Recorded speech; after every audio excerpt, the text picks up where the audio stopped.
आज आप यहाँ आए हैं, आपने यहाँ टनल की ब्रेक थ्रू सेरेमनी को अटेंड किया। कितना लैंडमार्क डेवलपमेंट है ये सरफेस ट्रांसपोर्टेशन के लिए इस बॉर्डर रीजन में? मैं लेफ्टिनेंट जनरल रघु श्रीनिवासन हूँ और मैं डीजी बॉर्डर रोड्स हूँ। ये जो जहाँ पर हम खड़े हैं, ये एक अखनूर से लेके पूंछ तक का डेवलपमेंट का जो कार्य चल रहा है नेशनल हाईवे के ऊपर। यहाँ पे बॉर्डर रोड्स तैनात है और इसका हमारा कार्य यहाँ पर चल रहा है।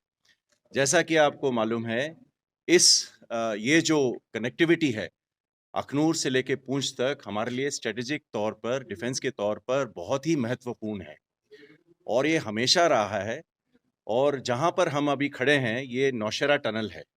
इस पूरे अखनूर से पूंछ तक के 4 टनल हैं और आपको मालूम है कि कांडी टनल में अभी हाल ही में पिछले साल नवंबर में इसका ब्रेक थ्रू किया गया था और आज हमारे लिए सौभाग्य की बात है कि हम यहाँ पर खड़े हैं, जैसे कि आपने देखा कि ब्रेक थ्रू अचीव हुआ है नौशेरा टनल में भी। इसके बाद अभी सुंगल टनल में भी यहाँ पर इसी कनेक्टिविटी के ऊपर कार्य चल रहा है और ये जो जहाँ पर हम ये खड़े हैं, ये टनल हमारा लक्ष्य है कि जुलाई तक हम इसको कंप्लीट कर देंगे। सारे वाइडनिंग और जो टनल्स हैं, इससे क्या होगा कि जो स्पीड होगी और जितने हमारे ट्रांसपोर्ट है, जो भी गाड़ियाँ होंगी, उससे इसकी कनेक्टिविटी बहुत ज़्यादा बढ़ेगी और जो आपका नॉर्मली अखनूर से लेके पुंछ तक जो हम 8 घंटे में जाते थे, वो ये सारा जब ये खत्म हो जाएगा तब हमारा अनुमान है कि हम 4 घंटे में ये डिस्टेंस तय कर लेंगे। सर, हाईवे जो प्रोजेक्ट एग्जीक्यूट किया जा रहा है 2 लेन विद पेव्ड शोल्डर पे, कितना जल्दी इसको कंप्लीट करने का मंसूबा बीआरओ की तरफ से और क्या उम्मीद है कब तक ये प्रोजेक्ट कंप्लीट करके पूरी तरह से पब्लिक यूज़ में आ जाएगा? अभी जो हमारा कार्य है, जैसा कि आपको मालूम है 3 टनल तो अभी अग्रसर चल रही हैं। अभी हमें हाल ही में जो लास्ट फाइनल टनल है, उसका भी हम फाइनल प्रोसेस में है कि इसका हम जो टास्क है इसको शुरू कर दें। तो मेरा अनुमान है कि अभी 26 तक हम पूरी तरीके से इसको ख़त्म करेंगे, पर अगर ये जिस तरह चल रहा है काम, मेरा अनुमान में उससे पहले भी हम इसको ख़त्म कर पाएँगे। सर, टनलिंग को बीआरओ ने काफ़ी प्रायोरिटी दी है, इस हाईवे पे भी 4 टनल्स बन रहे हैं। बीआरओ इसको किस तरह से देखती है? ऑल ओवर इंडिया किस तरह से टनल्स को प्रायोरिटी दी जा रही है और ज़्यादा? जैसा कि आपको मालूम है, हमारे जितने भी बॉर्डर के क्षेत्र हैं, ये सारे पहाड़ी इलाके हैं और पहाड़ी इलाके में जब कनेक्टिविटी होती है, तो या तो काफ़ी आप पहाड़ को के ऊपर ज़िग्स बना-बना के ऊपर आपकी लेंथ भी बहुत ज़्यादा इंक्रीज़ हो जाती है। इससे क्या होता है, पहाड़ में भी फ्रैक्चर होता है। सेकंड टाइम बहुत खर्चा होता है कि आप ऊपर जाते हैं, नीचे जा आते हैं।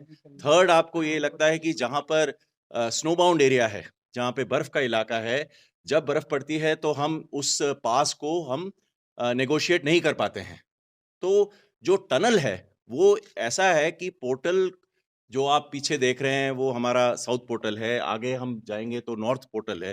पोर्टल टू पोर्टल जो है, वो पूरे ऊपर पास तक नहीं जाता है और ये एरिया ऐसा होता है जिससे हम क्लियर सीधे तरीके से बिना जाते हुए ये टनल कर सकते हैं। ये तो सभी को मालूम है कि ये टनल। और रहा आपका सवाल कि हम कहाँ तक पहुँचे हैं और कैसे कर रहे हैं, बीआरओ ने काफ़ी बड़े और टेक्निकली साउंड टनल्स बनाए हैं, जैसे कि आपको मालूम है अटल टनल जो रोहतांग पर है, अभी जब संपन्न हुआ उससे कितना फ़ायदा हो रहा है और अभी मैं देख रहा हूँ कि सेला टनल भी ऑलमोस्ट कंप्लीट है, हमें 1 महीने के अंदर हम इसको पूरा संपन्न कर पाएँगे। तो हर जगह हमारे टनल्स हैं, पर आपको ये भी मालूम है कि ये जो हमारे जहाँ पर भी हम टनल बना रहे हैं, ये बहुत ही दुर्गम इलाका है और जो माउंटेन्स हैं, जैसे हिमालय है हुआ, जो शिवालिक्स है, पीर पंजाल, ये सारे यंग माउंटेन्स हैं और इसमें हमें जियोलॉजी के तहत से बहुत ही तकनीकी तौर पर हमें चलना पड़ता है और जिससे कि सेफ्टी को मद्देनज़र रखते हुए हम टनलिंग का प्रोसेस करते सर, हैं। एक अहम सवाल, लाइन ऑफ कंट्रोल से सटे हुए जितने भी रोड प्रोजेक्ट्स हैं वो बीआरओ के हाथ में हैं। किस तरह से उनको बूस्ट दिया जा रहा है ताकि जो बॉर्डर रीजन है वहाँ पे सरफेस कनेक्टिविटी एक नए सिरे से नई तरीके से तैयार हो? मैं तो ये कहता हूँ कि जो सरकार की तरफ से हमें जो पुश मिला है, जो सर्ज मिला है, वो मैंने कभी नहीं देखा है। जितना कि हमें हर एक स्फीयर में, जैसे कि हम चाहते हैं कि हम नई तकनीकों का इस्तेमाल करें, नया इक्विपमेंट इस्तेमाल करें, नए प्रोसीजर्स, नए पॉलिसी, और जितना भी हमें इकोनॉमी की तौर से हमें जो भी हमें पैसा चाहिए, हर एक जो बजट हमारे लिए है, वो सारा हमें दिया जा रहा है। और जहाँ पर हम एक ही रोड सोचते थे, वहाँ पर कई रोड्स बन रही हैं। कनेक्टिविटी एक नहीं, एक ही लाइन से नहीं, बल्कि 3 या 4 लाइन से हम देखे जा रहे हैं। जो एक कनेक्टिविटी थी, अखनूर, पुंछ, राजौरी, ये सारा जो इलाका था, अभी कई सड़कें इसमें आ रही हैं, और इन सड़कों से सरकार के कई बातें हमें समझ में आती हैं कि जो डेवलपमेंट है, वो सड़कों के तहत होती है। जो भी सरकार के कार्य हैं, सोशियो इकोनॉमिक डेवलपमेंट, चाहे एजुकेशन हो, कनेक्टिविटी हो, एम्प्लॉयमेंट जनरेशन हो, रिवर्स माइग्रेशन हो, ये सारी चीज़ें जो हैं कनेक्टिविटी के ऊपर निर्भर है। और जो हमारे बॉर्डर एरियाज़ हैं, हम इनको बोलते हैं कि ये हमारे पहले विलेजेस हैं, फर्स्ट विलेजेस हैं।